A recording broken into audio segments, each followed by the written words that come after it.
What is up, guys? Welcome back to Technical Fowl Podcast. You're here with one of your co-hosts, Jack Anderson. And to my right, we have JP Pusilowski. What's up, guys? And then to my left, we have a fan of pirate music and sea shanties, Sanders Oakley. This is true. Huge fan. How y'all doing? I'm doing great. Wonderful Wednesday. Luka returns to the Mavs tonight. I'm really excited about that game. And then NFL draft is getting close, and it's Masters week. So, one of the greatest weeks of the year is here, and I can't wait for tomorrow. Sanders? Pretty good. A little sad. We've been getting a lot of transfer portal news over the past couple of days, so that's been tough. But other than that, I mean, I just ate some Chick-fil-A, so I'm good, ready for the show. So, yeah. You ate our mascot. That's crazy. No. It's vegan. Chick-fil-A has vegan sandwiches now. I think we got you caught. Not how maybe that kicked works. off the Not show. on camera. We're good. You just said it on camera though. Freak. So I guess you didn't say you ate chicken at Chick-fil-A. You just Oh, ate can we? Chick-fil-A. Speaking of our mascot, can we Oh, yeah, acknowledge the very cool? New We have stickers we do. of Craig, the egg-laying chicken. JP cooked with that, and by that I mean he put the image we already had into a website and ordered stickers. Websites are so cool, man. There's a website for everything out there. There's even a website to make a website. Pretty meta. True, I've had to use that before for the Angle Ball website. That was pretty fun. Good stuff. Anyway, thanks for joining us. On the docket today, we have two main things. Reaction to the college basketball championship game that happened Monday night. Congrats to the Florida Gators on a big win. And then the Masters, as JP mentioned, is this week. So we're going to let JP kind of walk us through the Masters, both the history of it and what makes it so special, and then this year in particular. Me and Sanders will be along for the ride there because neither of us are golf guys. And then we have our smaller segments every Wednesday, Cock of the Walk, Winner Chicken Dinner. I have a new mystery segment coming. Y'all will figure it out. And then Sanders' Question of the Week, which, spoiler, is finally not basketball related. Has it been basketball related every week? I do believe it has been, yes. I agree. That's crazy. We were just in basketball mood with March Madness. Yep. I mean, Basketball's basically over now. that's basically been all of our content except the It's MLB stuff. It's about to start. Yeah, the main In a event is week, about we're to about start. to preview the NBA playoffs. So. But before we get into the kind of meat of the show, we have a Did couple. we shout out That's what I do. Ovechkin? Huh? Did we already shout out? Yeah, we did that was Sunday. last week. Okay, cool. Yeah. I couldn't remember. If I'd not already shouted him out, he would have been my winner or cock of the walk. But anyway, the bracket challenge for the podcast. Congrats to Winner Chicken Dinner. Yep. Sanders' younger brother on getting a huge dub. We will get your sticker to you at some point. One of those beautiful stickers is all yours. Probably tonight, honestly, you can get it. Yeah, it's not like it's my brother. I live with him. We're roommates. Yeah, it should I be think pretty we're easy. I gonna don't run know, I'm into each acting other. like it. It's a Mail bunch it of to 'em. hoops to jump through. Drop your address in the comments. We'll get it to you. Yep. And then the only other thing before the kind of big segments is I just want to rattle off some sports news from the past couple of days that I think is important. Denver Nuggets fired their coach and GM amid rumors that they hated each other, and I guess the owner was just kind of finally done with it. But about a week before the regular season ends is crazy timing. They're the number 4 seed in the West, just a pretty unprecedented move. Have to have a feeling Jokic had some say there. I don't know. We'll see how that works out for them in the playoffs. I don't really. I feel like saying firing your coach and GM a week before playoffs is like your way of trying to spark a jolt in the team. I think that's wishful thinking. But Question about that. So the Lakers won their championship with the guy they fired last year, right? What was his name? Darvin Ham. Yeah. Did they win it with him? They won it with Frank Vogel. Yes. Oh, my bad. But I more so mean just firing him this close to the. Yeah, I guess my question was, Darvin Ham was not a good coach, but the Lakers were a decent basketball team because they had LeBron James and Anthony. Like, they had a really good roster. Correct. Are the Nuggets going to be okay without their head coach? No, I thought Michael Malone was one of the best coaches in the NBA. I Thank agree. you. That's what I was trying to get. Yeah. Was, are we going to see basically Jokic says it doesn't matter, like, we weren't a good team because of our coach, we were a good team because of me? They haven't been as good as they were when they won the championship because I think it's a front office problem. Yeah, they simply don't have the pieces that they need for Jokic. They don't have Their the supporting shooters. cast isn't playing well enough. the draft picks that they had to rely on heavily failed for the most part, or haven't been as good as they should have been. Zeke Naji hasn't been great. Julian Strauer out of Gonzaga was supposed to be really good, not very good. They picked Jalen Pickett out of Penn State, who beat the Aggies a couple years ago in March Madness. He has barely played any playing time. They've really only hit one draft pick in the past 5 to 6 years, and that's Christian Brown. He's played very well this season, but it's just not been enough. The interesting thing is they're one of the few contenders that actually have a little bit of money they could have spent, but I think they were scared to spend it due to increasing expenses down the line, and so they didn't. They're like just under the second apron. They Anyway. saw this Trump taxes coming. They were like, we got to save money. Not exactly how that works in the NBA, but sure. But yeah, I don't want to spend It's all those tariffs. too long on that, but that's just pretty notable from yesterday. John Morant is doing everything he can to get kicked out of the league. Got fined a couple nights ago for another gun celebration and decided instead to last night do a grenade celebration. He scored, threw a grenade into the crowd, did one of these, kind of covered his head up. Crazy stuff from Ja. And then I get told I can't do that in a mural game either. So it's kind of wild. Yeah, that definitely would be an well, I will say, I think it was actually you that got shot in the back in our first game, Yes. post to 3. Really? Yeah, one of the twins. Dang. So we were playing someone, and they beat us by 21, 25, something like that. 19. Yeah. 19. I thought it was in the 20s. So like they beat us, and they were better than us. But I didn't realize I got. I don't think the ref peeped it. I feel like that is an auto tech probably, and they Supposed to be. the refs Dang. don't really. I mean, they're intramural refs. I They wish don't really see mm, anything. I should have. Um, Should have done it. I mean, I didn't score last night or Monday night, so it doesn't matter. But if I scored, I should have done it. yeah. It's really sad to see, back on topic, what John Yeah, yeah. John You go Morant for it. has gone down, the road he's gone down. We looked, or we watched this team in 2021. They ended up being the 2 seed in the Western Conference. They had a lot of buzz around them. They get in a really competitive series with the Warriors. They ended up winning it all. And then since then, they've just for the most part, been a straight up disappointment. You had the issues with Dylan Brooks.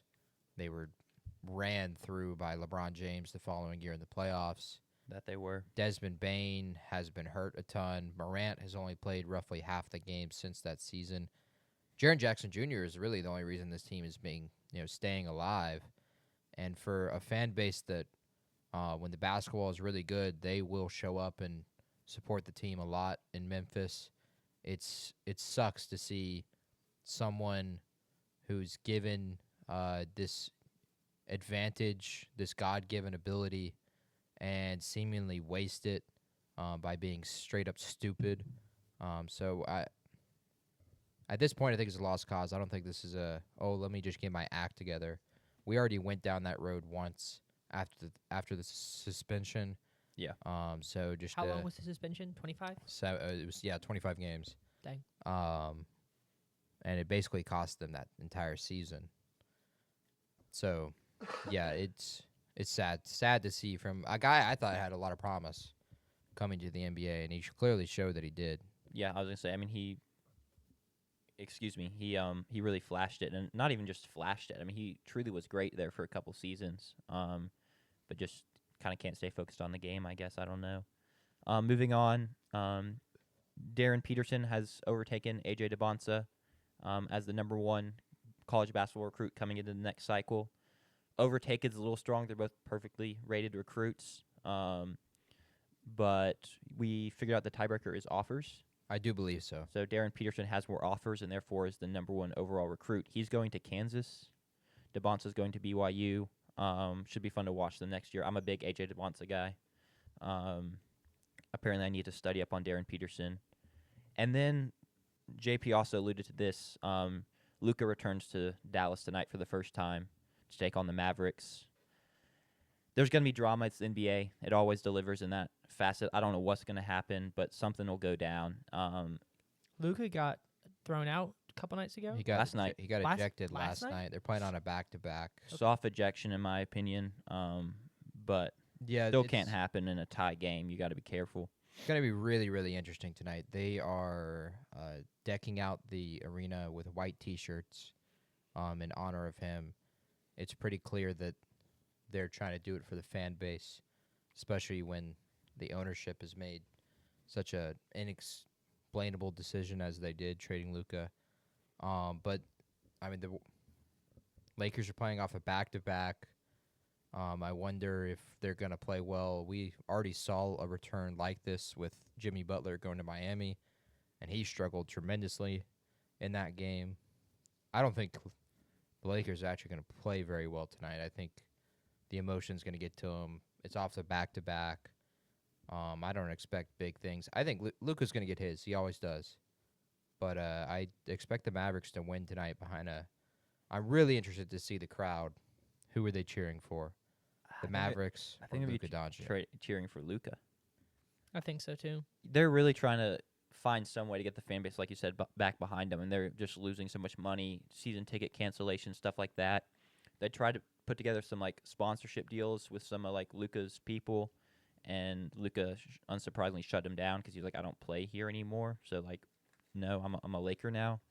But they're just reeling. I think the Lakers will get it done tonight. Not really that big of a point. I don't know. Talk about emotions and whatnot. If Luka's going to get his, and then I think LeBron's just LeBron. I don't think he's really too phased by stuff like this anymore. But that's kind of all the just random updates I had from the past couple of days. I don't know if y'all have anything to add. We announced March Madness bracket winner. I can't. Correct. We hang out so much, I lose track of what we talk about on podcast and off air. Did we address the fact that I finished 22nd and 3 of my family members finished top 4? We have now. All right. My one brother finished first. My other brother finished second and third because he made 2 brackets, and my mom finished 4th. I finished 22nd. So shout out the alleged claiming to know sports ball. I feel like an idiot, low key. It Kinda happens. funny. The It's more ball really you fun. know, the worse your March Madness bracket is, in my opinion. Who finished better, you or Lucy? Oh, I did, but I mean, she had Illinois winning hers, and they lost in the first round, so that hurts. I mean, I had Louisville to the Final Four. I'm just mad because my youngest brother picked a chalk bracket. He had all 4 1 seeds. Smart of him. I guess. He knows the ball. He also filled out 25 brackets. I filled out 3.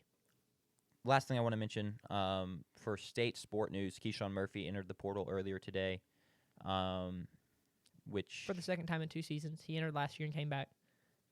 There's really not that much to talk about with that until he announces where he's going, in my opinion. I didn't really want much to talk about. It was just simply a news thing of he Yep. has entered the portal. We will see where he goes. Yep. State definitely has some work to do in the portal, but there's tons of guys in the portal, and Who doesn't have work to do in the portal, though? not A&M. Where did you get that from? You have a roster of 1 guy right now? Yeah. We have 4. So, Congrats. in a 4, I think we'd be A&M right now if we played a scrimmage. Yeah, probably. I think that's a safe bet, considering also our one guy played 0 minutes last year. All right, we are 15 minutes in. Do we want Let's roll into championship reactions. Yes. Florida took down Houston in a close-fought game. They won by 2. Houston led for most of the game. Looked like the better team for most of the game. It was a very Houston-style game, I guess. Pretty ugly, but Houston was getting 50-50 balls. They were finding ways to hit shots, making everything difficult for Florida. JP kind of predicted it. Walter Clayton could not score. He finished with 11, I believe. Correct. 3 of 10, 1 of 7 from 3. Yep. And most of that was late. Free throws, too. Will Richard kept the Gators afloat in the first half, hitting 4 first-half threes. Yes. Howe was very impactful again. He had a plus-minus of 13, easily the best on the Gators team. Him and Elijah Martin was plus 10 as well. My guy, I said, looked to have a big impact. But I don't know. Game tightened up in the second half a little bit foul call-wise. And then we talked a lot. Here's kind of my read on the game about how we've had the joke on the podcast. It's a take the lead and triple it, right? So Houston's up 6. It's really an 18-point lead. But I do think as good of a strength as that can be for Houston, there's also a weakness there. It's a double-edged sword in that as bad as Florida played for most of this game, Houston was just never going to put them away, right? And so it just managed to stay close, and then Florida managed to creep back into it and get a win in a game that I just really feel like they did not play well in for the majority of it. Yeah, absolutely. Houston led by as much as 12 with about 15 minutes left in the second half. I do kind of agree with that. Yeah, triple the lead, but in reality, it's still only 12 points. That's 4 threes. That's nothing much to get back from. Um, yeah, Houston. I mean, they had their opportunities. Again, I want to say that the end of this game, and realistically, the last 5 minutes were no different than the Duke game in that coaching kind of failed down the stretch. I don't think Kelvin Sampson did a good enough job putting his guys in the right spots. Their shot selection the last 2.5 minutes was terrible, to say the least. A few of them, they didn't even get shots up. They just turned it over. The spacing was terrible down the stretch. I think the final play call was fine, but because you run it at such a rush because you didn't advance the ball first, it clearly rushed Sharp, and then Sharp was forced into essentially traveling because Walter Clayton had a good closeout. But again, there was another coaching mistake in that one. Juwan Roberts screens Alex Condon instead of screening Walter Clayton. And so Walter Clayton is able to freely get out there to contest. And that's just come on. That's basketball 101. When you go to set a screen, you set a screen on the guy you're trying to free, the guy's guy who you're trying to free up, not your own guy. So just coaching mistakes down the stretch allowed Florida to get right back in this game. There was a little bit of tighten up foul calling. Both ways, for the most part. Well, in the last 5 minutes, there were 11 fouls called on Houston and 1 called on Florida. Sure, but if you think to start the half, Florida took 5 fouls in like 2 minutes and 20 seconds. Fair. So it evened out in the second half. Obviously, down that stretch, it's a pretty rough picture. Yeah, I take full credit, though. Welcome to Visible Plus Pro, the ultimate wireless hack. Because we're just coached a little bit better. In the last 2.5 minutes, they should have won this game. This is a game they clearly let escape from them. You get a bad game out of Walter Clayton, his worst out of the entire tournament, and you still weren't able to pull it. The game was in the 60s. You were playing really well defensively. This should have went Houston's way, and it didn't. I just want to say, if you on the podcast or YouTube just got blasted by a YouTube ad in your ears, that was me opening a video. I didn't hear anything. Yeah, so I just opened OBS and it said desktop audio was cranked all the way up. So I'm really hoping that didn't happen. But if you did get blasted, apologies. Yeah, sorry if your JP, ears are bleeding. Back to you. I just wanted to apologize. Yeah, absolutely, no problem. No, this was. I do want to say it was a good game. I really enjoyed watching it. Especially watching it with y'all, and I think it. I don't know. Again, coaching failed down the stretch. Specifically, you save plays all season for big moments and big games, plays that the other team hasn't seen, or a play that you ran in the second game of the season in the second half with 7 minutes left out of a timeout. That's when you bring that play back. And the final play worked, but the 2 or 3 or so plays prior to that in the 2.5 minutes were just atrocious. Yeah. They clearly lacked any direction. I'm not even sure a play was really even called. It did not. For the most part, it didn't look like it. You're left with a shot chuck out of Milos Uzon, who gets tipped and it goes out of bounds. And then you run a decent inbounds play, but Cryer is forced to throw up a tough floater. There's another play where you get Cryer open on an Iverson screen. He attacks the rim, but you're attacking into Condon and Howe. For Cryer, that's a big mismatch. Then the play after that, you're giving it to Sharp, and he's takes it off a ball screen, but he's attacking into Condon, and Cryer doesn't space the floor well enough. He ends up with 3 guys on him. And you end up with, you're driving. He's essentially driving into the short corner with Condon on his left, so he's not going to be able to shoot. And then it's either Elijah Martin or Will Richard in the corner who's right there to just swat at the ball. Essentially, just not putting your guys in the right spots. It was very bad. And I'm not looking for a big creative play where it gets a dude wide open, but at least get your best player in his spot, open, ready to hit his shot. That's what should happen there in those cases. Even if it's just a simple send 4 guys to one side of the court and let Uzon or Cryer play one-on-one with his matchup. What they did was terrible. A coaching failure, and it had nothing to do on the players because they simply just weren't put in the right spot in those cases. And they let Florida take advantage of the fact that, even though they were up 12, which is 36 points for Houston, they were actually only up 12. So I just want to walk through a couple things, also questions, and try to explain to audience who may not know basketball as well. So Florida goes up 2 with free throws, with a couple free throws with 18 seconds left, and Houston immediately calls a timeout. JP, the normal approach would be to inbound the ball, bring it up, call the timeout with 14 seconds left, and then set up your play in half court instead of full court, right? yeah, I would have let my guy dribble it up the floor, and then I'm calling it with about 13 and a half seconds. Most of your plays that you're calling at the end of the game are run in about 8 seconds. Right. So you give a second to get into that play after you inbound the ball. You give another second because it's the national championship. And then you give 2 to 2.5 seconds where the shot is shot and you have a chance for an offensive rebound. Mm-hmm. Okay. I just want to walk through that so that people who don't know basketball as much understand that. Also, what was the other thing I had? I guess not the biggest fan of going for the 3 there. It just, there was 0 action underneath the basket in a 2-point game, which is like Florida just wasn't even having to like defend that, I guess, at all. Yeah. It was just a very odd play call, in my opinion. I mean, I feel like this is the best play they ran. I get the sentiment, especially you're only down 2. But they had tried a lot of stuff in the paint on the previous possessions, and it just really had gone nowhere.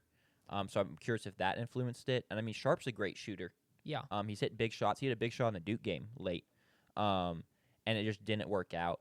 I mean, I really do like that's just a great closeout. And like we mentioned, Juwan Roberts doesn't screen the right guy. Yeah. I remember the other thing. I remember watching a game with you earlier this semester where a team shot too early. Do you remember that? And I can't remember if they hit it. I think they hit it, but then there was like 3 seconds left. What do you think that this? He shot it he went up with like 5.5 seconds. Is that too early? No, Okay. because there's no advancement. Okay. The ball will travel in the air for a second and a half. And I guess the game we were watching, he finish. probably shot with about 9 seconds left, and that was definitely too early. So, all right, cool. That's just I kind of wanted to walk through some of the more niche basketball stuff in that last 18 seconds for viewers and listeners who don't understand basketball as much. Yeah, I largely question it because they were in double bonus at the time, and the failure to run a play that would at least even give a potential mismatch or put Florida a step behind where you could potentially get to the rim and get fouled because they were a step behind. There was just no drive or attempt to even do that. And I also question, is Sharp the guy that should have been there to take that shot? Yes, he's hit big shots in the past. He was 1 of 7 in this game from 3. And for the most part, he was missing bad. In the first half specifically, he missed the rim twice on threes, hitting just the backboard. LJ Cryer was 4 of 11 from 3, and in the previous game, he was 6 of 9 from 3. I really wonder if, why did Cryer not get the chance to take this shot here? The last 2 possessions, he missed a floater and then got blocked by, or lost the ball to Condon and Howe. But, I would have put the spot in the guy who had been hot that night. He had already shown he could shoot well in this arena, shooting 6 of 9. I mean, Sharp was good in the Final Four game, but his really only big 3 was the one that cut it 64-67. So I question that as well. I mean, Sharp did hit a big 3, with 2 minutes left in this game.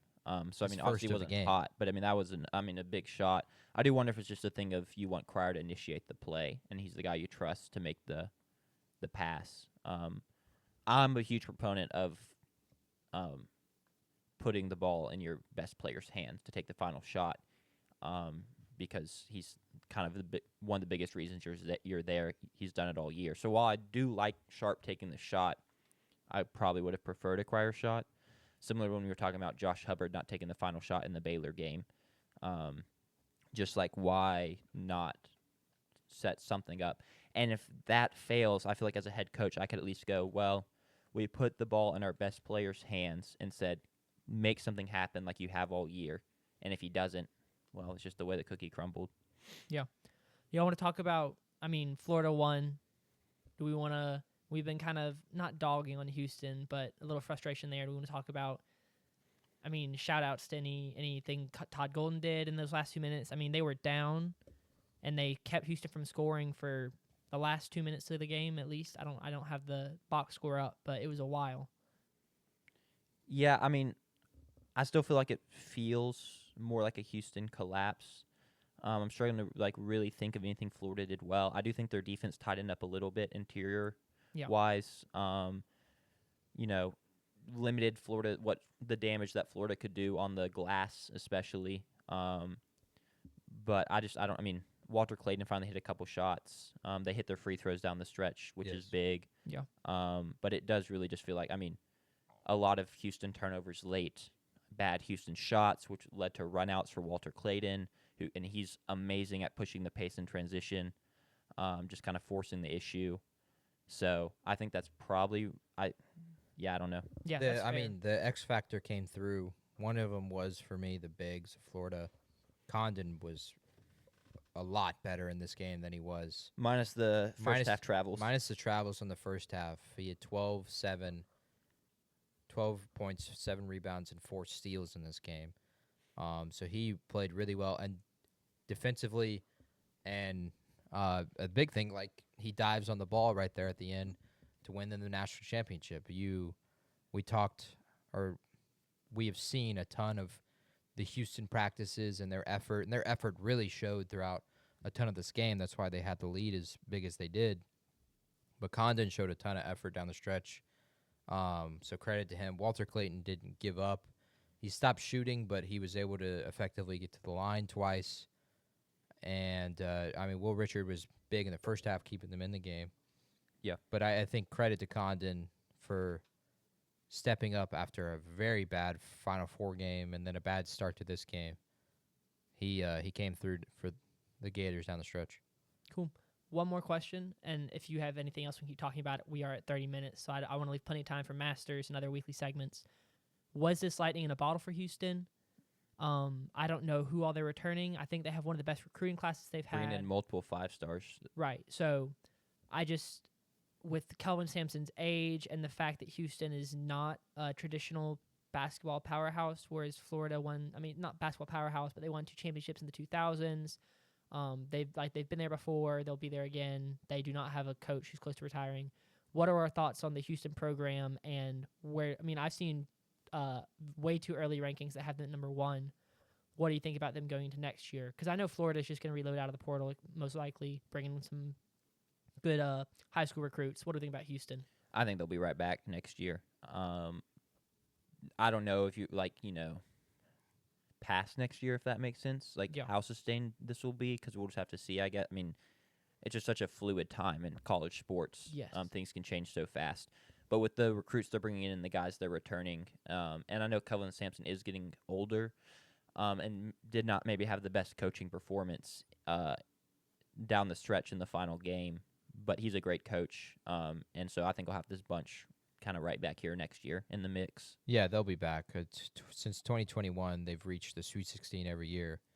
They lost in the championship. They lost in the Final Four of the championship, and they've lost in the Sweet 16 twice. So the big question for them was, when you join the Big 12, are you going to dominate? They've dominated the Big 12, and I don't expect that to change. They have like 3 losses in their first 2 seasons in the Big 12. Something like that, yeah. It's nuts. It's astounding, especially for a conference that has some really, really good teams in the Big 12 and 2 national champion head coaches in Bill Self and Scott Drew. They'll be back. They shouldn't have a problem there. I mean, eventually you start to question style at some point. Playing at the slow pace that they do, it's really effective for winning a ton of basketball games. But I think we've seen once you get into March that there are spots where that even the teams that play really fast can outplay that style or play that style better than you can. So that's kind of a question for them going forward. I mean, Duke outplayed them in the Final Four game 100%. They just collapsed down the stretch. Yeah. And then Florida was able to, even playing, for them, their worst game of the tournament, they were able to come back down the stretch. And then we've seen that in prior years as well, where it's just maybe you run into an offense that just buzzsaws you.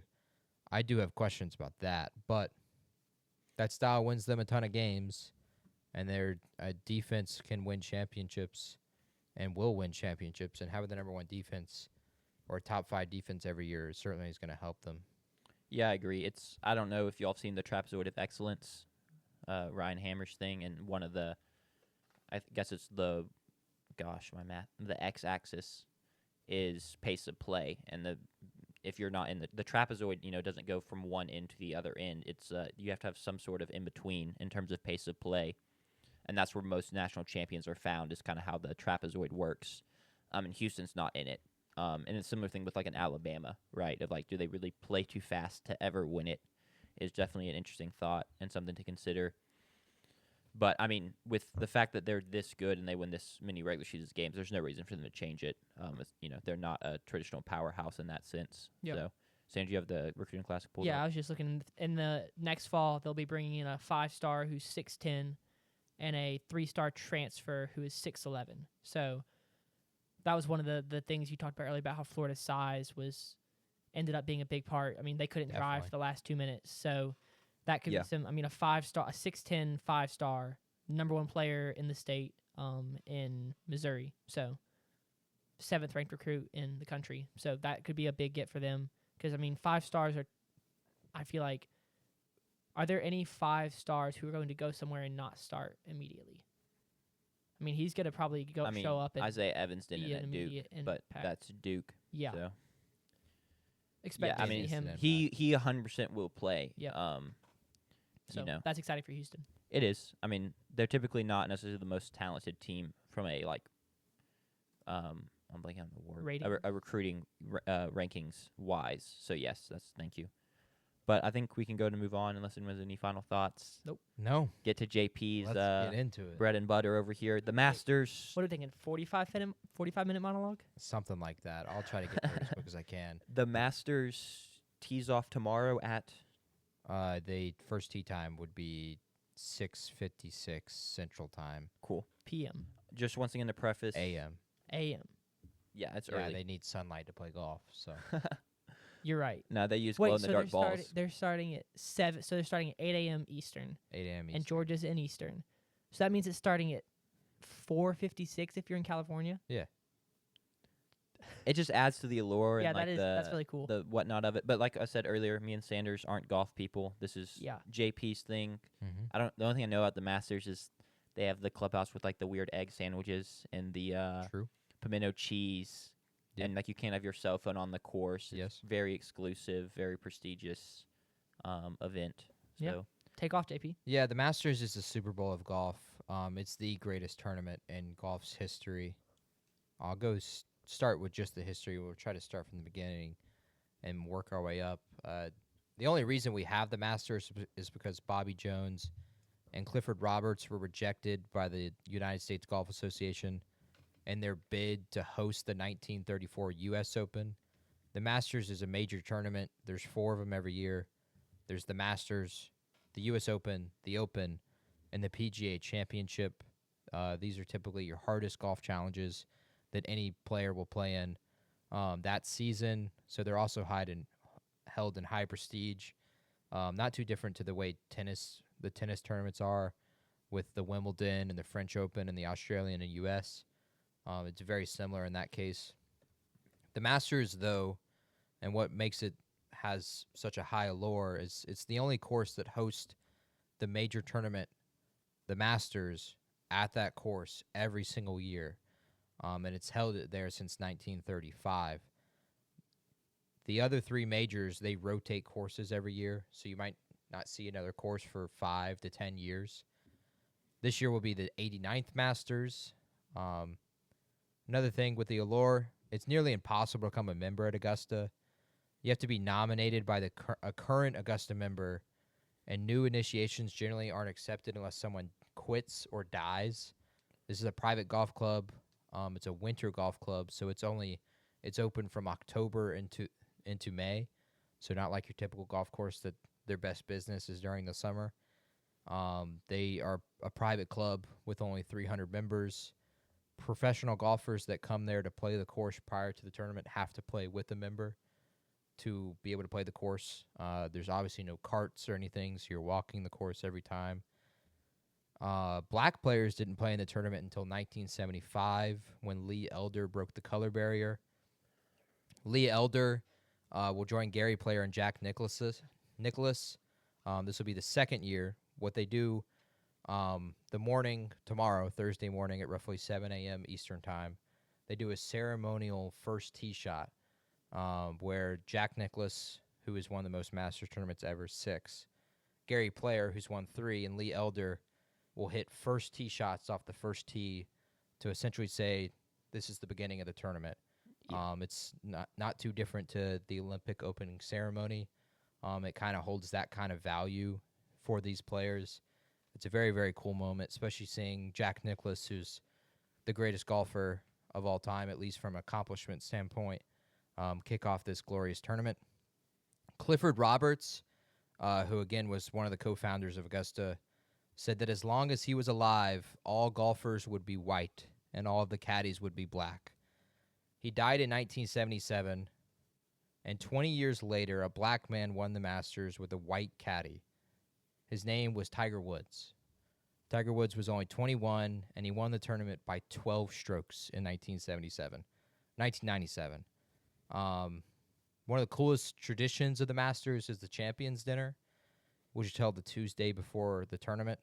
The previous winner of last year's tournament gets to choose the menu for the dinner, and only past members or past winners are invited to it. So it's really cool that you have like all of your Super Bowl MVPs essentially in a room together having dinner. They get to pick the menu. So like Scotty Scheffler this year is having sliders served Scotty style, which are sliders with French fries in them. Well then, Yeah, he's a Southern boy. He's from Dallas, so makes sense. One of his go-tos, and that's on the menu, or was on the menu on Tuesday. Another thing about the Allure, the Masters is nearly impossible to get tickets to. You have to win a ticket lottery to get tickets. They're illegal. It's illegal to sell them on a third-party website, so you can't go to Ticketmaster to get your Masters tickets or StubHub or anything like that. How do they make it illegal? They just made it a law that you can't sell it. Yeah.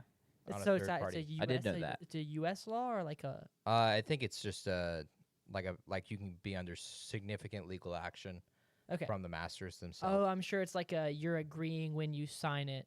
So it's like you signed a contract. to not Correct. Sign it. So it's not like it's a U.S. law. It's a contractual. Yeah. Yeah, It's okay. a You could get contractual sued. kind of thing. Yes. You can get Okay. sued That big makes a lot time. more sense. I will say, can I throw in a quick? I know someone who applies for the lottery every year, and last year I think one of their kids was getting married, and I don't remember the details. I know the dad applied for it, and I think the son was getting married, and so the future daughter-in-law was like, I hope they do not win because I don't know what's gonna happen if they win, because it was the weekend Go of to the the Masters. Masters. So anyway, that's my fun little story because I also knew about the lottery. Yeah. So continue. If you find a way to be a spectator, like Jack alluded to, the prices for food and beverages reflect the nostalgia of the tournament. They haven't been changed in over 30 years. You can get one of their famous egg salad or pimento sandwiches for only $1.50, and their most expensive item is $3. None of the food or drinks are name brand, so you can't buy a Sprite or buy a Coca-Cola. You can only buy a lemon lime soda or a cola soda is what they're called. When you order an American craft beer, you don't even know what brand it is. Interesting. So that's a cool thing. They don't really they keep away from the big sponsorships like Coca-Cola or something. And that way, on Sundays, no alcohol can be sold until the last church in the area calls the golf club to notify that church has been let out. So on Sunday, you can't get alcohol till roughly 2 p.m. probably. You said the last church in the area? Last church in the area, Okay. in the Augusta area. Cell phones, like Jack alluded to, are prohibited at all times. Cameras are not permitted during the tournament, so typically you need like the little handheld cameras you can get. Disposable cameras. Disposable cameras are typically how you get a lot of your images. This is to keep up with the allure of the course, and keep it from like you taking a photo of the grass is kind of torn up here on your iPhone and posting it on Twitter. They have official photographers who will take photos for you, similar to the way like Disney would, and then they can send it to you. Augusta National is the most recognizable brand in golf as terms of courses go. They give up millions of dollars every single year in terms of TV money. They roughly make only $30 million off this tournament. And doing that, there's only 4 minutes of ads per hour of coverage. Your typical golf coverage is 15 to 20 minutes of ads during every hour. So I watched a YouTube video the other day. Started with a 15-second unskippable ad. 60 seconds later, got another 15-second unskippable ad. Yeah, exactly. So that's where everything is going, and then you have the Masters. The Masters does not have that. They also try to keep the same camera angles every single year to keep up with the same visuals every single year. They don't introduce, like as technology has grown, they haven't introduced 50 more camera angles. They've kept the same ones they've been doing since the early 90s. Another cool thing, there's a 4-bedroom apartment above the Augusta clubhouse called the Crow's Nest. This is where amateurs who are participating in the Masters can stay during the tournament. The apartment hasn't changed in 50 years, and each bedroom has 2 twin beds. Amateurs who have stayed here are some of the greats of all time. Jack Nicklaus, Tom Watson, Tiger Woods, Phil Mickelson. So it's a really cool thing for amateurs. They try to hype them up and give them a cool experience when they come to Augusta National. A lot of your amateurs are ones that won the amateur tournaments. So your U.S. Open amateur, your Latin America amateur, stuff like that. So these are all usually collegiate students. And like I said, Augusta National is considered a winter club. The big thing for the Masters is what you're trying to win is a green jacket. The jacket has become synonymous with the Masters. It originated in the 1930s when club members would wear green so that spectators could easily identify people who could give them helpful and accurate information about the club and the event. Golfers must return their jacket to Augusta National 1 year after winning the Masters. So you win the Masters, you get to wear it around for a year. After that, the jacket can only be worn at the course. So it's not a trophy you can take home and keep on your mantle or anything.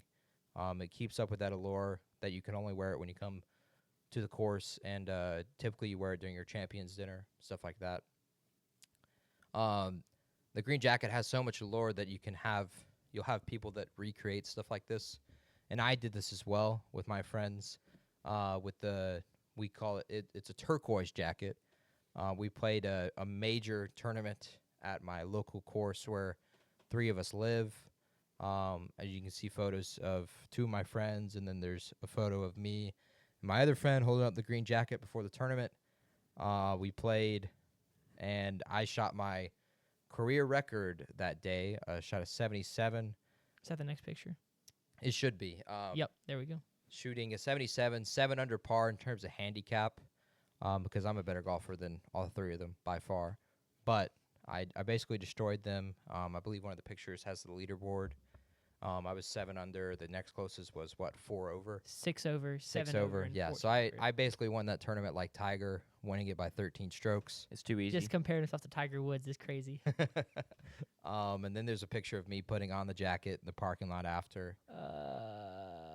There we go. Yeah, the Masters it's one of those tournaments that it has so much nostalgia for golfers that you go at great lengths to even recreate it. I spent $5 on that jacket at Goodwill. So it's a big find, honestly. Yeah, it was a big find. A turquoise jacket was pretty cool to find.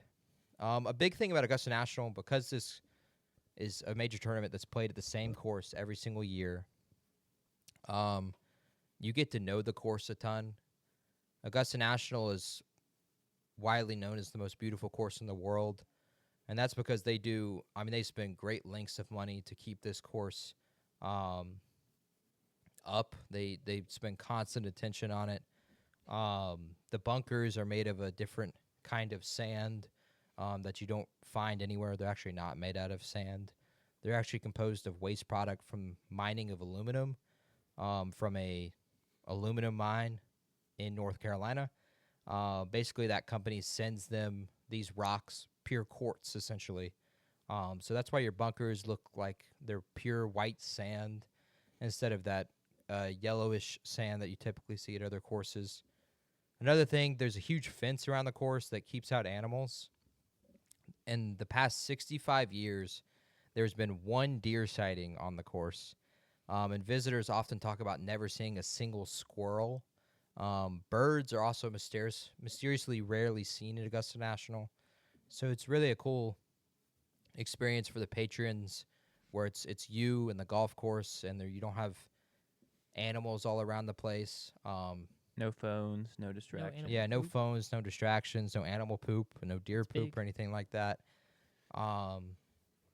Because the tournament is played on the same hollowed grounds every single year, the holes are iconic beyond imagination.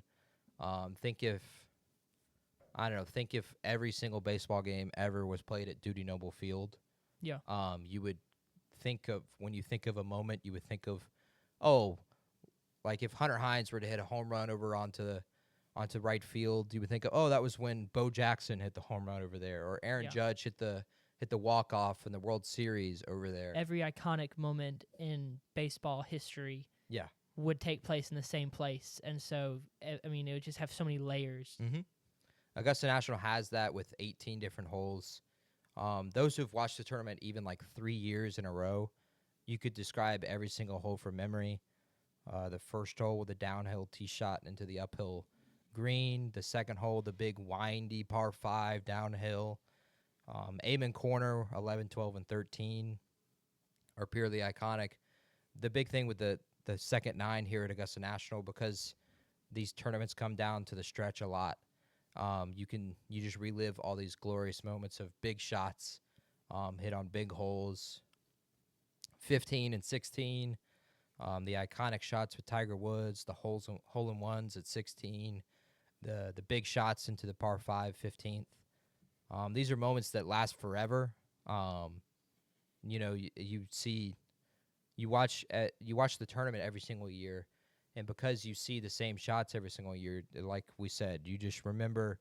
Oh, I remember in 2012 when Spieth hit this shot onto the green, or I remember in 2018 when Sergio hit it close here on 17 to close out his Masters tournament. They're moments that last forever. Their generation of golfers, you see different iterations of players, like Tiger Woods, his wins from 1997 into 2019.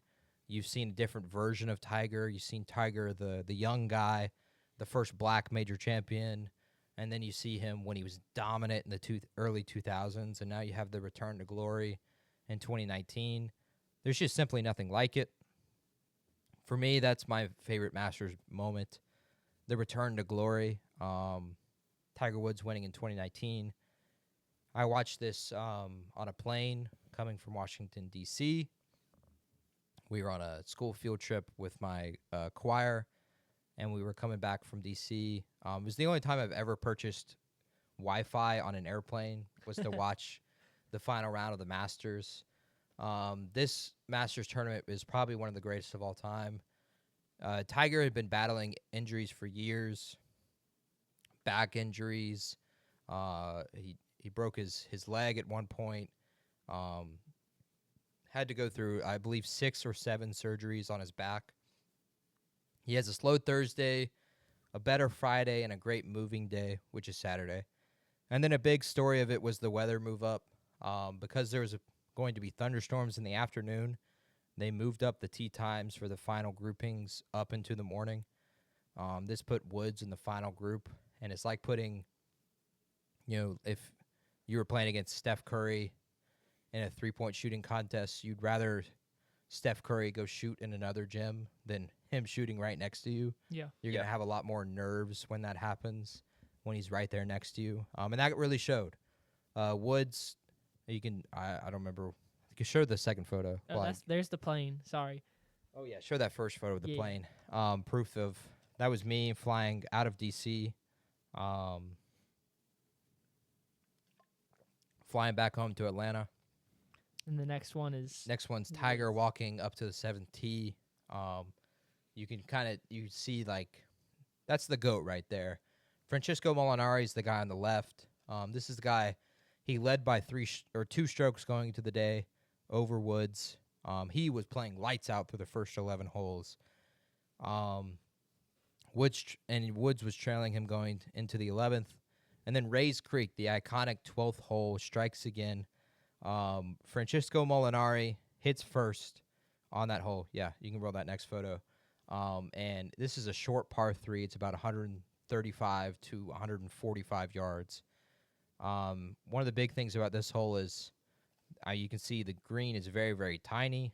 They're hitting straight at this, so it's not very big in terms of like where you have your landing distance. Yeah, it's a very shallow green. Yes. Another thing is the wind is it blows in all sorts of directions down on that part of the property. You can have wind gusts that'll blow 15 miles an hour into your face, and then 30 seconds later it can go 15 to the right. So you really have to play a guessing game a lot of the time with it. We've seen multiple collapses here at this place, specifically Spieth in 2016. And then Francisco Molinari, he chokes here. He puts it short. He went at the flag over there on the right.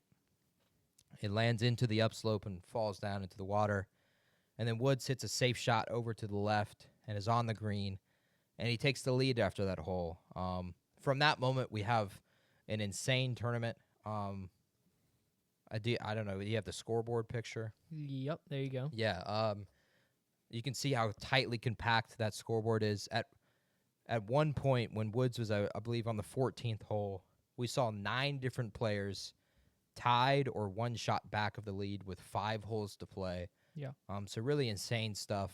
A lot of pressure on a lot of guys. For the listeners, it's 10 guys all within 3 strokes of each other. It's Woods at 13 under, 3 guys at 12 under, 4 guys at 11 under, and 2 guys at 10 under. So it is, it's very tight. Very, very tight tournament. And then Tiger, he birdies 15, he gets to 16, and he delivers another iconic moment there.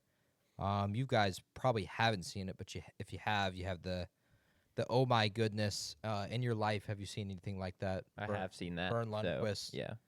That was back in 2005 when Tiger Woods delivered an iconic chip in on that 16th hole.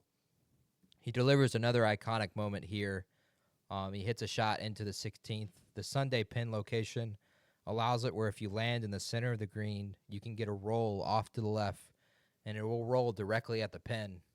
And he misses the hole by like 2 inches, so nearly a hole in one for Tiger on 16. He taps in for birdie to take the lead by 2, and then he closes it out on 18.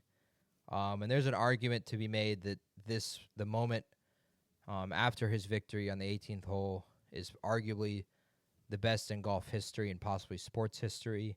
One of the images over there on the right is 1997. Tiger winning his first major, the first black Masters champion. That was him hugging his father, Earl Woods, who had died 2 years prior to the tournament in 2019.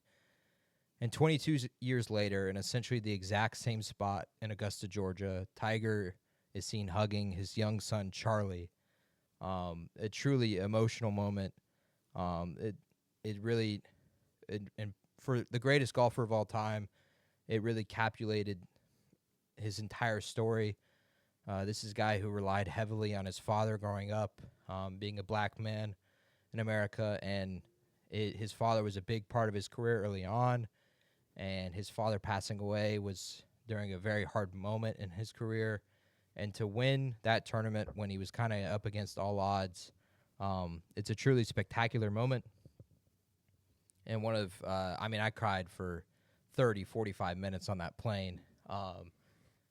which was it's funny because you're on a plane with a bunch of friends and you're over there crying in the corner, and everyone's wondering like what the hell is going on. So Augusta National delivers moments like that every single year. It's the Super Bowl of golf, and I am excited for y'all to see the tournament this year. I'm hoping for a really good tournament. Feel free to ask any questions on that at any time, because I can tell you stories of all the Masters moments I can remember. The Masters is full of those moments. Bubba Watson's pitching wedge on 10 in 2012, Spieth's domination in 2015, the November fall major during COVID with Dustin Johnson, Garcia's first major victory, 2016 Spieth's collapse, the hole out from 35 yards on a playoff, Nick Faldo's wins, Jack Nicklaus winning 26 years after he had won his first Masters. There's just so many stories. It's like the Super Bowl in that you remember Edelman's catch in Super Bowl 51. You remember the Philly special in 52. Cam Newton not jumping on the ball in Super Bowl 50. Mahomes getting eaten alive in the COVID Super Bowl.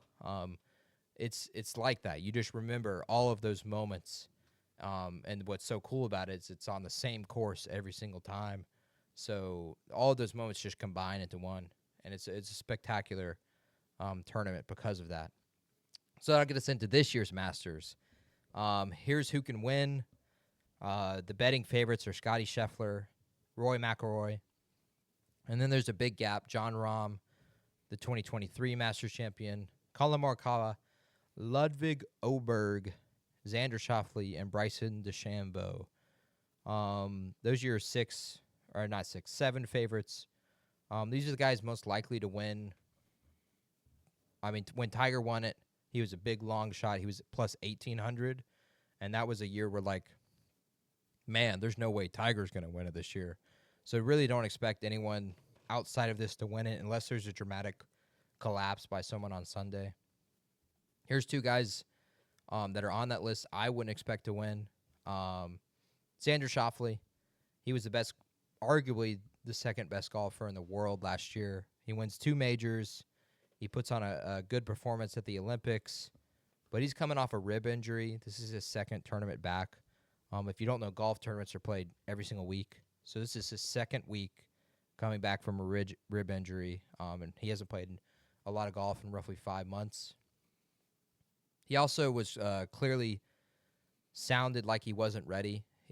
In his interview prior to the tournament, he was clearly trying to, like, convince himself that, like, oh, yeah, I feel, because every single golfer in their interview is like, this is my year to win the tournament. I feel the best I've ever felt. I'm really ready to go out there and play. Xander was like, yeah, I think my body's ready. I think I'm ready to play. So I have a lot of questions about him in terms of how ready he actually is for 72 holes of golf at Augusta National. He's also going through some equipment changes possibly this week. For golfing, that's kind of a big deal, changing your equipment. Why change it now? He's like I don't know. It was really weird to hear it, especially for a guy who's the third best golfer in terms of the world golf rankings right now. To hear that he's possibly going through specifically a driver change, which is a club you're going to use in a lot of important spots this week. It's confusing to hear that. But a big thing for him is he's so successful in majors. In 30 majors, 23 of them, he's been in the top 20, and half of them he's been in the top 10. These are fields that are like 120 people, so that's really, really good. Top 10 in a major is an exceptional performance. It's like throwing for 300 yards and 3 touchdowns on a Sunday. In football, it's like scoring 25 points in a college basketball game. It's a really exceptional performance. So this is a guy that's done it a ton, but I don't think he's in a good enough spot coming back from injury. My other one is Ludwig Oberg. He's missed the cut the past 2 tournaments. In a golf tournament, your typical field is 180 people, and after the first 2 days, they cut it down to roughly 90. And they cut it at a specific cut score, so like usually cut it in half, so where the median score and then below gets cut.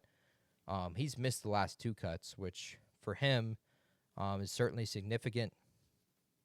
He was terrific last year in his first ever major until Sunday. He collapsed a little bit. And then there's the great snack controversy. He's walking off the 9th hole, tied for the lead with Scotty Scheffler after making a terrific a putt on the 9th.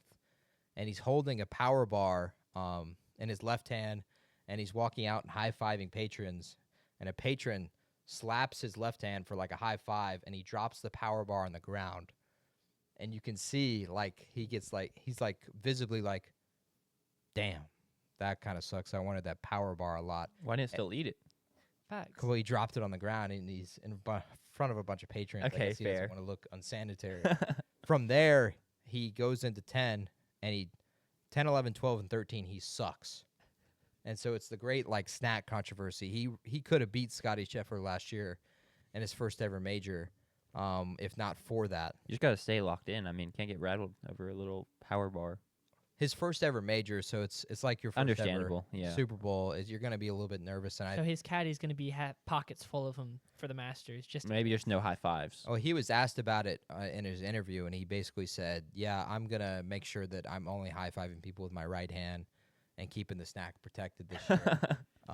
That's Because it was literally it was a big kind of a controversy, especially on Twitter.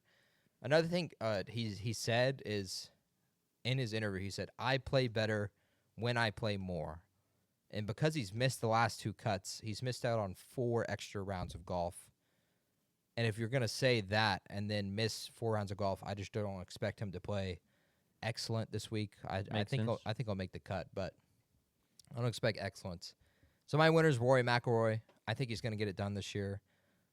He's won twice this year. He's won the Players and Pebble Beach.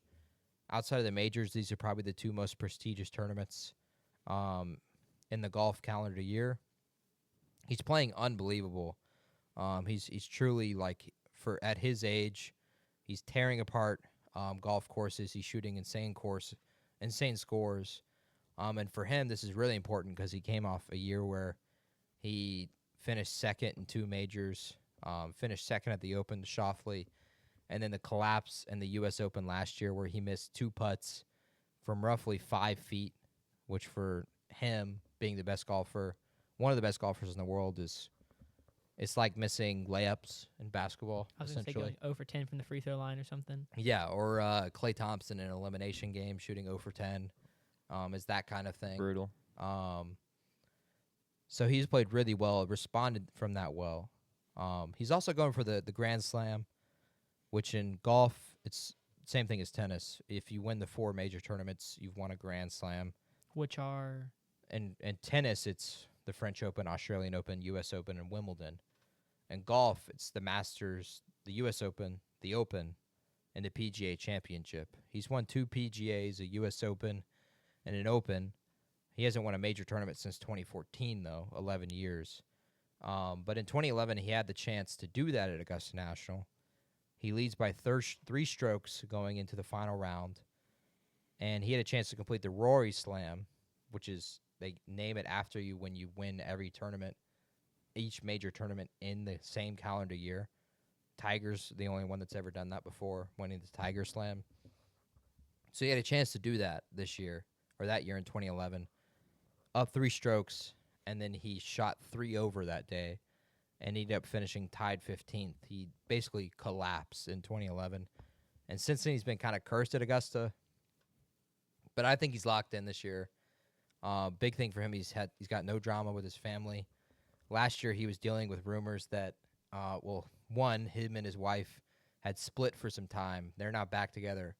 And he was dealing with rumors that he was in an intimate relationship with one of the CBS sideline reporters for the Masters. And this was like huge news before the Masters tournament last year. Yeah, that would make it hard. That he was having an affair with Someone that was out there. someone who was literally covering and the interviewing him, tournament. probably. And interviewed him 3 times during that tournament as well. Yeah, that's tough. So he's clearly not locked in last year. That's why he didn't play as well. And he's been the best player this year by far. Scotty has been good. He deserves to be the favorite, especially how he's played in his 5 Masters. But Scotty's also he's coming kind of off an injury because he was making ravioli with wine glasses, and he was pushing the wine glass down from the bottom, and it broke, and he stabbed his hand. Yeah. And for a golfer, hands are pretty much everything. This was Rory? This is Scotty. Scotty Scheffler, Scotty Scheffler, okay. who's the favorite and defending champion.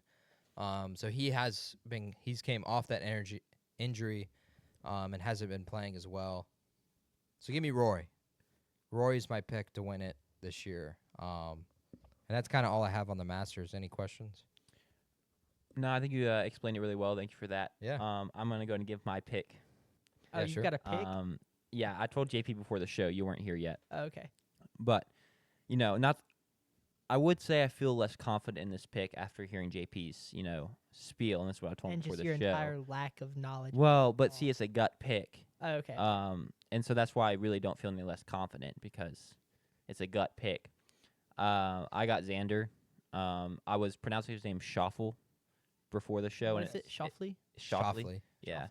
Schauffele. I kind of like Schauffele better, but Xander Schauffele is my pick to win the Masters. For no reason other than I saw that guy's name and I recognized the name, and it looked cool. So I can give a pick. Please do. Is Bubba Watson in the field? Bubba Watson is in the field. Okay, I'm picking Bubba Watson. Only because can we get odds on Bubba Watson real quick? It's probably around plus 1,100. the only reason I picked So him is 110 to because 1. he is the first person I remember watching win it. Because I was watching it with my mom, and after he won it, he had like his kid up there, and anyway, my mom was just like, "That's so adorable, Yeah. like the kid." She just would not stop talking about it. So I remember Bubba Watson. He won it twice. He won it in 2012 and then 2014. The iconic shot being his shot on the 10th hole and the second playoff hole. He hit a pitching wedge, and he curved it like 55 feet. And in golf, especially for it being a draw spin, it's like, I would equate it to it's like hitting, I don't know, it's a 67-yard field goal in football or a half-court shot in basketball. It's one, even for the pros, it's exceptionally hard to pull off.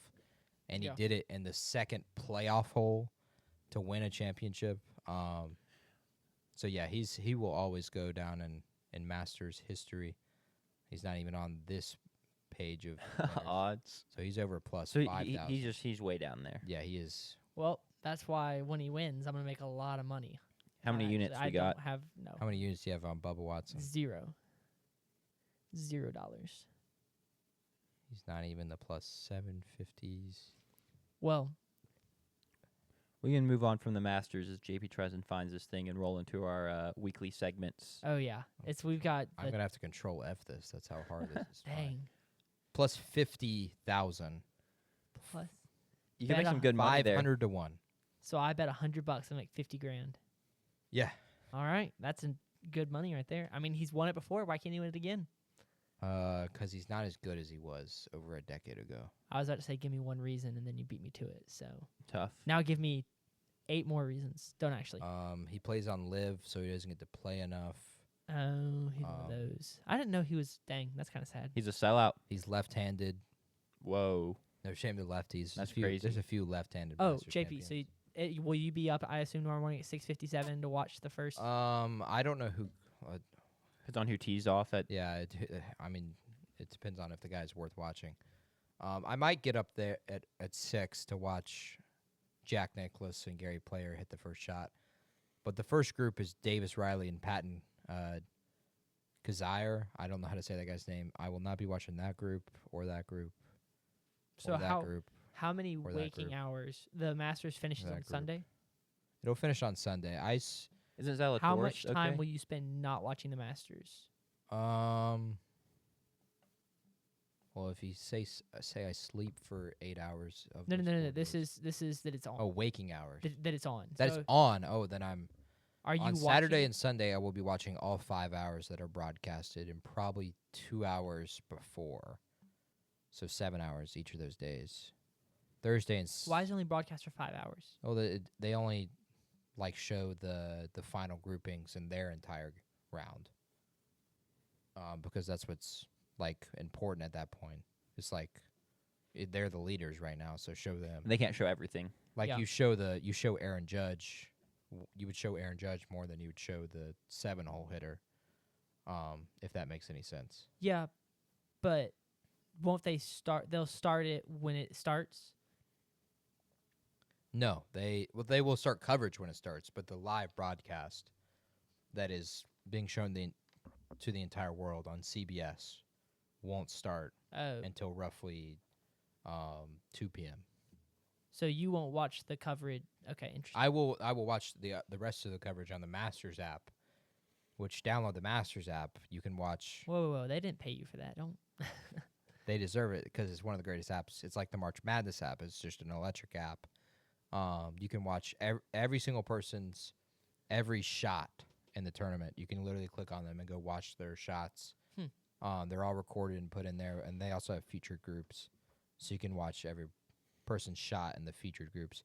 The first group I am paying attention to will be the 9:47 a.m.'s 8:47 Central Time group with Colin Morikawa, Joaquin Niemann, and Min Woo Lee. So that's probably when I will start. That's probably the first featured group as well. But I mean, I'll be watching as much as I can. Makes sense. That I good hope of a you don't tournament. miss too much class and take good notes. I mean, you have the Masters app for a reason, honestly. Yeah, I Facts. mean- Facts. I mean, I can't judge. It's like watching March Madness during Yeah. class. It's not. It's you do it Yeah, the number of podcast graphics and scripts that I have written while in class. exactly. Pretty high. Yeah, the number of videos I've edited. All right, moving on. How long was that? That was probably 30 minutes? 30 minutes. Hell yeah, I'll take that. I think it was little at like less. 40. I think it was at 40 when he started. Yeah. No, I can't math. So yeah. I'll take that. Good work. That was Thank you. fire. We can move on to the cock of the walk and winner chicken dinner of the week And the new segment. and the new segment, which is being hyped up a lot for what it is, but I'm going to hold you all in suspense for a couple more minutes. Sure. Maybe we just tell him not to watch it. Just right before we announce it, just turn it off and walk away thinking it's awesome. Yeah, sure. That's a good segment though. It is. It's much needed. It's honestly, we'll get there. Cock of the walk of the week, or my player of the week, is Declan Rice, Arsenal midfielder. Scored 2 free kicks in the Champions League against Real Madrid yesterday. For one, scoring 2 free kicks in any game is kind of insane. I implore y'all to go watch both of the free kicks because they were nuts. The technique, the curve, to get the first one around the wall from about 28 yards out and beat a great goalkeeper in Courtois, who's phenomenal and had a great game. But, I mean, there's just no way he's saving that one. If you're facing the goal on that one, he's a little to the right of the goal. The other one's a little to the left of the goal, a little closer. That one was still nasty though. Well, because he puts it absolute top bin, so he Yeah. couldn't be more picture perfect. Arsenal runs a little like fake wall thing. They split, punches it right through, curves, finds that top corner perfectly. Once again, Courtois just has no chance. Yeah, Sanders is watching right now. It's a terrible video. I pulled that one Fan up earlier. Yeah, it's just not. Does it get better? No, we can. You can watch it later. We'll Yeah, you keep going. But, and once again, I said, insane to do that in any game, to score 2 free kicks. Doing it in the Champions League, however, against Real Madrid, who's currently kind of the kings of the Champions League. They kind of run the competition. Everyone says they have devil magic. They just find ways to win games they shouldn't win and keep advancing and then win the tournament. Did they were they the ones that won the game off of the guy that like double kicked a penalty kick? Yes, Yeah. Okay. that was them. Just stuff like that, or they're down. They're down like a goal in the 88th minute, and then they find a way to score 2 goals in 4 minutes after not having any offense all game. Stuff like that. So to do it against Real Madrid in the Champions League, to give Arsenal a 3-0 win in the first leg of the round. So I will say they have to go play at Real Madrid in round 2. We'll see if Real Madrid's devil magic kicks in. But just great performance from Declan Rice, and I mean, great free kicks. Seriously, go watch them. I was kind of blown away. Did not know he had that in him. He proved me wrong. Winner chicken dinner of the week. It's kind of a weird one. Was trying to find someone. I mean, the obvious are like Florida Gators, team of the week. but we already talked about them. I'm not gonna. Boring. Yeah, I try and find something a little more outside the box for stuff like this. I went with the 76ers. Okay, not because they are winning games, but because they are succeeding in what they're trying to do, and that is tank so that they can retain their pick, because it's technically the OKC Thunder's pick, but it's top 6 protected. So if it finds its way into the top 6 of the draft, the 76ers get to keep it. Yeah. They're performing their tank masterfully. They've lost 12 straight. I found their lineup from their last game. Adeem Bana, Jared Butler, Quentin Grimes, Lonnie Walker, and Marcus Bagley was their starting lineup from the previous game. That's the Hoopers. starters. There's one guy there that maybe should start. They're probably not winning the championship in college, right? This team is winning. Ooh, that's a good question. They'd be right there though. All right, new They would question be of the there. week. They New would be there question in of the the week. final. They would be there. No, we can't do that. they It's a would- basketball. I don't think question. they beat Duke. But their season just blown up in their face with injuries. Joel Embiid can't stay healthy. Paul George is the shell of his former self. I think he's been shut down for the year now. Same with Tyrese Maxey. And so this was kind of their only choice left. So shout out to the 76ers for executing a beautiful tank. I think they are getting Again. investigated. They deserve to be. It's pretty nasty work, but also everyone else does it too. So Yeah, but they've been doing it. Trust the process was True, pretty bad for true. years. the process didn't work out. So Did not, no. still a great saying, though. I say trust the process all the time. And then we can get on to my new segment. Awesome segment. Shout out Sanders for the name Yeah. I / came up with it. JP. Did you have something on it too? I No. think it was just me. Okay. I just remember you looking to see if you had you. I could had a claim segment credit. that was like this, but it wasn't. It wasn't called wasn't this. That's right. It's my loser of the week, either player or team, and it goes to Cody Bellinger. You didn't say what it's called. I said rotten egg. No, you Did didn't. You did not. Sorry, my loser of the week, aka the rotten egg. Oh yeah. That's No. a sick segment. Shout out Sanders for the name, possibly the best thing he's brought to the podcast so far. I disagree. Let's go unplug I'm it. hating. That's crazy. Sanders does all the graphics and sets everything up And and does gives not run great social sports media. takes. We have an admin for that. It's not me. It's definitely Sanders.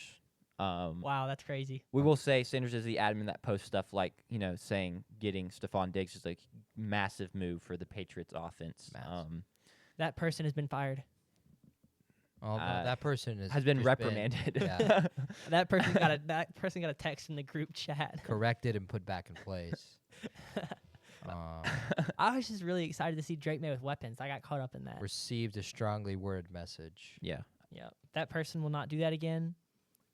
They promised. Yeah. We have a contract in place now. That person's welcome to do that from their personal account, though. True. Farm engagement. Do you want to get into your rotten egg now? We can, yes. Cody Bellinger got food poisoning from eating chicken wings. Very on brand for the show, I may add. This is why you don't eat chickens, guys. Facts. Like I didn't do right before this show. Yeah, it's, Well, you'll pay the price. it'll find a way to, exactly. There's a karma thing there when it comes to eating chickens. Craig knows he'll put a hit out on you. Just be careful. But yeah, he missed a game. He came out and in a quote said he won't have wings for 5 years. Probably a couple. Will not eat wings. Not that he won't have wings. Well, he won't have wings ever. Hopefully. Yeah. He won't eat wings Well, yeah. He might feel like he has wings. if he drinks a Red Bull. No, if he Wins. gets high like he normally looks like. That is this. shout out him in the Dodgers dugout, man. Yeah. Just zooted it out of his brain. But yeah, he missed a game. Just cooked. Not gonna lie. I've never had food poisoning before. I've heard it's terrible. I don't know. Wow. Do either of y'all have I have personal not. experience? Yeah, I've had it plenty of times. before. Plenty of times. How What are you many eating? times is It's no plenty? fun. How Have many you had a times lot have of you had chicken or something? Craig just really. It's the Panda Express. No. It's just- What's the worst you've had and where is it just, from? the what worst I was it? had was actually from here in Starkville. Sweet peppers. I got it from not from Sweet Peppers. That was someone else. Another one of our friends. Yeah, that was I believe shout out CT if I'm not mistaken. Andrew as well. He yes, Yeah. but I believe CT was the biggest victim there. Now my biggest one has been from mugshots. Ooh. Me and my friends, the friends that were actually shown earlier with the turquoise jacket, attempted the mugshot Oh, So was it No. food poisoning, or did you just eat too much? I don't know. I guess it would just eat too much. In Yeah. that case, but yeah, yeah, that was a blame brutal blame experience. mugshot. Was it like a joint challenge, or did you all four do it separately? we all did it separately. Did anyone succeed? No one even got close. The closest we got was, 'cause it's basically 3 burgers stacked on top of each other, and one of our friends finished 2 burgers of the 3. Aren't there, but like, he fries? didn't even touch the fries. Oh, Yeah, my I was gonna word. say. So we were not even close, and it sucked too because we were walking into that post golf. We're like, oh, this is easy. We were watching literal videos of like Technique and whatnot. other people like technique and attempting food challenges and like, dude, this dude ate a pizza that was the size of this room. Like, we can. How it's hard just can it It's just a be? burger. No, it was awful. The mustard there, terrible. It's awful. Blame the experience. mustard, sure. Just What I'm hearing is you rancid. you got owned by the mugshot challenge. And Yeah, handle it. This is two- not food poisoning. at 2:30 in the morning, a gray substance was coming out of it. Oh my god. It was literally gray, unironically. Yeah. Yeah. I'll take some pity. I'll stop bullying you about it. That sounds yeah, terrible. that's the end of Um, that segment. But yeah, Cody Bellinger, feel better soon. This is why you stay away from chicken wings. He's our first Yeah. ever rotten egg. So I guess shout out to you for that. Yeah, cool. All right, we can Sanders, move on to the last segment give of the us show. our the question of the week. The question of the week is golf related in honor of the Masters. So, could you win the Masters if you started on the green and you were just putting while all the professionals play the typical drive, fairway, all that stuff? We'll give it to JP first as the actual golfer here. Yeah. Yes. How confident are you in that? I'm quite confident. I'm a 7.5 handicap. What does that Um, mean? So a handicap is it's the way to allow me to play on a same level playing field with Scotty Scheffler. Scotty Scheffler would be like a -4 handicap. So if we were to play a match against each other, he's a -4, let's say, and I'm a 7. It's negative he- 7 or a 7 I'm a plus, plus or 7. he's a +4. You're a -7. Technically a -7, but it's called a 7. He would give me 11 strokes to say it's even. That would be the spread Okay. for. So he starts 11 he strokes starts down. 11 strokes down. Makes sense. And then in a match play, if it's 11 strokes. Match play, you play a hole, and whoever wins the hole gets a point. If you tie it, it's a draw. Match play would be I would get a stroke on the 11 toughest holes on that course. Gotcha. But yeah, handicap. It's how you keep it fair. So the top 10% of golfers in the world are 10 handicap and better. Even up to a 5 handicap is like the top 5% of golfers in the world. So yeah, I'm in the top 10%. More like 7 or 8%. So yes, I think I could do it. I'm a 7.5 handicap. My low round is 72. I like to think I'm a good putter, but the big thing is you're starting on the green. It's a par 72. Your typical winning score at the Masters is 12 under par. So that's 3 under par every day. That's 69 every single day. There's 18 holes. I'd like to think even if I 3-putt every single hole, it would be a 54. If I 4-putt, then it would be a 72. So let's say I could 4-putt three times each day across 4 rounds. I would shoot 12 under. That would be right there where a winner would win. I like to think I would 4-putt maybe 9 times total. Sure. Roughly 2 to 3 a day. So I think I win it going away. I think I would shoot the Masters record specifically, which is 20 under. Is the Masters record shot Who by holds Dustin that? Johnson Okay. in 2020, and which is a little bit of controversy because it was played in November, and the course was much easier compared to Yeah, sure. how it is right now in April. I can. So I think I would do it Cool. with ease. I could roll into my opinion on this. First heard the question, I thought, no way, I don't play golf. And then a memory kind of crept back to me. and that We is got me, another gut pick right here, don't we? me and you on the 18th hole This is true. of Coconut Creek, This and is we're in a very true. playoff. Yeah. And my putt lips out for the hole-in-one to win, and I lose. So I didn't win, but I'm right here with this guy. Across 36 holes. It was, that's true, 36 holes, pace neck and neck. The back 18 I played was immaculate. I think I had 2 holes on the back where I didn't 2-putt, which that's a tough course. So Yeah, that's very Not well easy. done for me. Obviously, not quite the same thing, but confident golfer is the best golfer. I'm right there. Me and JP, we'll just do the same thing. We'll be in our own little group. There you go. And we'll go down just putting our way through the greens. I also was going to use Coconut Creek for my answer. For listeners, we go to, like a group of us, we all go to the beach once or twice a year with our on-campus organization, and we're there for like a couple days to a week. Every trip, we go play mini golf at the same place. It's 36 holes? Well, Well, now it's 54. but Yeah, the but third, the new they 18 suck. they suck. We didn't play those last time. It's not to the Coconut Creek standard. We have played a tournament where there was 54 holes, though. That is which true. I did win. Anyway, so they have 36 elite holes and then 18 below average holes. They are below average. I won't lie. So 36 elite holes. My answer also comes from Coconut Creek.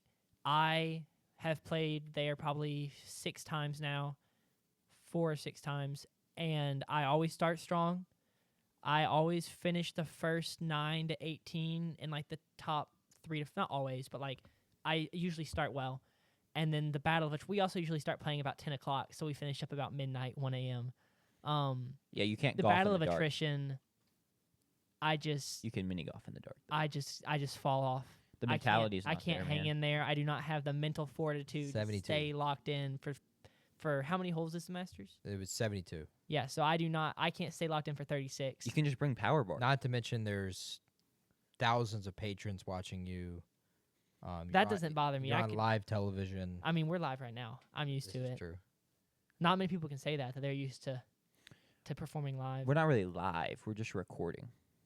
Yeah, but it's basically live. We will be live when That's I true. have to do the first round of the NFL draft, first hour of the NFL draft 2 by weeks. myself. That's gonna be fun. With Pirates of the Caribbean music. Your favorite music. I hop in the car with Sanders, and he's just playing the Pirates of the Caribbean soundtrack. No, that is not true. Now we're making up stories. That's crazy. Live on air. There's enough real stories about me that you could tell. I can't believe you just made one up. I mean, I feel like we're a step away from that happening. Now, I may be seeing into the was future. listening to the Samuel Kim arrangement of the Star Wars. It's the epic Star Wars arrangement.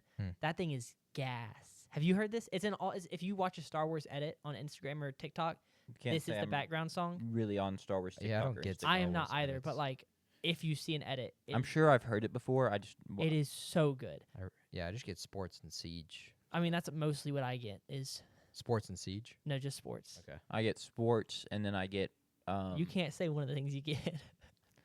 cat videos of a certain kind. Cat videos. Yep. Cute. Cute cat videos. I don't know if I'd say cute. You're on your second. What do we got? Huge. Like Jack mentioned, soft technical. The NBA has rescinded Luka Doncic's second technical foul from last night's game, less than 24 hours after his ejection, so it won't count toward his Breaking total news. technicals on this. I don't even know what he's at for total technical. I don't wise. know either. He's I missed can some have to look time, it so up. I can't imagine he has too many. It does matter though. You were on your second round of cat videos. Well, yeah, we First had was the AI cat meow, meow, videos. meow, meow. Yeah, and now we're on to cat videos of more scuffed kind. Yeah, they're pretty scuffed. I'm excited. But I love them. If you're still listening, NFL draft April 24th, right? I'm gonna go ahead and throw the graphic up there again. Yeah, Luka currently has 14 technicals according to Gemini of Google. Do we think that factors in the one he just I lost? would think it factors in the one he just Okay. lost, or doesn't factor in the one he just lost. So I think he's probably at 13. Yeah, because it says down there his recent ejection. If you reach 16, yeah. If you reach 16 technical fouls, which is now 3 more, shout out Technical Foul, great podcast.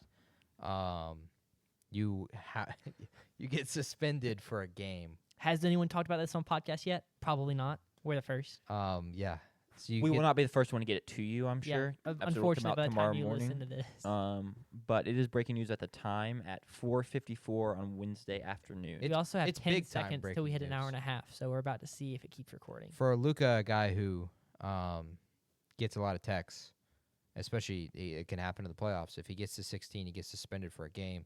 That could lose the Lakers a series. So that's an important removal of a technical foul. It's huge. I bet Bro, LeBron Oh, made that's the why call. you said Guys, shout out the technical foul. podcast. I was Yeah, not. technical I was foul. not He locked just in. he didn't just Shout out technical foul. yeah. Shout out technical foul, man. Great podcast. I like the host for sure. We have now made it past an hour and a half, and Well, it's see, it not- cut off at 1:32 that one time. so maybe we have a minute. All right, quick We- shout out. Do we want to Quick shout out for what? NFL draft? Oh By myself, yeah, give it to by you. myself because these guys, we all have an intramural basketball game. I have been selected to solo live stream until they finish getting the dub. So that's gonna be fun. I'm excited. I've spent already probably 20 hours doing prep work, getting He's done a lot. for videos sure. together, doing team bios and player bios. This is gonna be like potentially the best thing we've done as a podcast. I hope. That's the goal. Yeah, I think it's gonna be very, very fun. I'm really excited for it. I mean, like Jack said, would you rather listen to Booger McFarland or Bogger McFarland? Exactly. Come give us a listen. You'll be in your Bogger jersey. I will too? be in my Bogger and jersey. the Bogger jersey. Yep. Yeah. At Hopefully after a double. Live reaction from a Saints fan after we select Shador Sanders. That's gonna be electric. I can't wait to read Shador's future Saint drafted by the Giants. Yeah. Double may be too bold, honestly. That's gonna be a great. You can get a evening. double.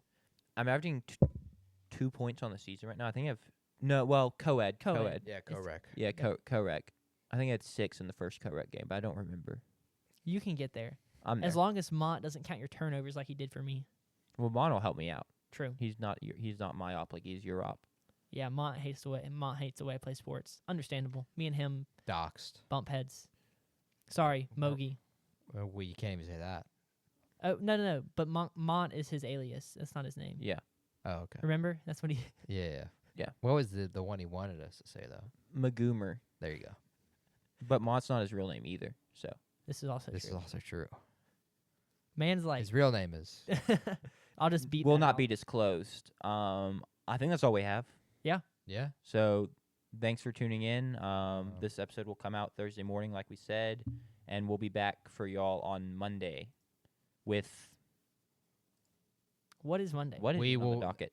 We're gonna react to the Masters. Sure. JP will Wow. react to the Masters. I will. I will react to the Masters, and then we will go ahead and talk about the NBA playoffs coming up. And we'll do some standings. Yeah, we'll do some standings, and then we will do a state sports update. And Oh yeah, that's important. We'll have some other stuff kind of pop up, I'm sure.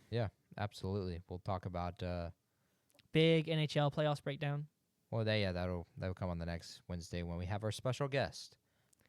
Dude, JP we're gonna get both the NBA and NHL playoffs in Yeah, the we might same wanna show. do- We need to move one 100%. Or just do like a 5-minute. We just pick our NHL winners because none of us know NHL. Well, we're gonna have our Will our he be? guest break Will down. he be in Prague still though? No, I'm pretty sure. Because if so, that may throw a wrinkle into things. Also, what it's another. Only, Is he going to be here or are we going to phone him it's in? only like 2 a.m. He will be at home, Oh, ACL surgery. so it'll be a phone in. Yeah, Which he's is honestly getting, he'll be clutch getting because we don't have phoned a fourth mic or chair. That was the funniest thing is when 3 weeks ago, when you just threw that out there, me and Jack were like, all right, who's sharing their mic? in. And we could figure that out. You could have a handheld mic too. It's not a big deal. We'll get there when we get there. Yep. But we will see y'all next time. See ya. Peace.